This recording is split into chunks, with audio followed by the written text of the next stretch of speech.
Hello friends, welcome to king Chris சமையல். இன்றைக்கி Sunday எதுமா நம்ம இன்றைக்கி ஃபுல்லாக என்ன சாப்பிட்டோன்னு சொல்லி பார்க்கலாம்.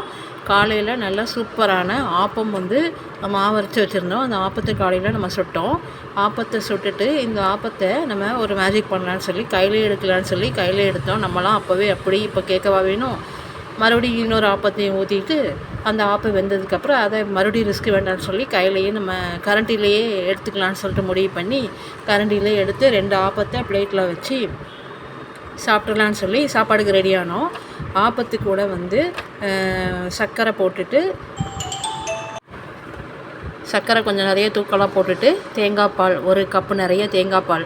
ஆப்பத்து கூட தேங்காய் பால் நிறைய ஊற்றி சாப்பிடும்போது சூப்பராக செமையாக இருக்கும். யாருக்கெல்லாம் பிடிக்குன்னு சொல்லுங்கள். அப்படியே மதியத்துக்கு வந்தீங்க அப்படின்னா சுட சுட வடித்த சாப்பாடு. ஊளி மீன் தான் வாங்கியிருந்தோம். ஊளி மீன் ஃப்ரை பண்ணிட்டோம். யாருக்கெல்லாம் மீன் வகைகளில் எந்த மீன் பிடிக்குன்னு சொல்லி, எந்த மீன் டேஸ்ட்டாக இருக்குன்னு சொல்லி சொல்லுங்கள்.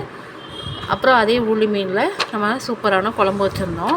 அந்த மாங்காவோட கொட்டைகள்லாம் போட்டு ஊளி மீனையும் போட்டு தக்காளி மிளகாலாம் போட்டு குழம்பு வச்சுருந்தோம். இது புடலங்காய் பருப்பு கூட்டு குக்கரில் வச்சுருந்தனால அது நல்லா வெந்துட்டு அப்புறம் ஒரு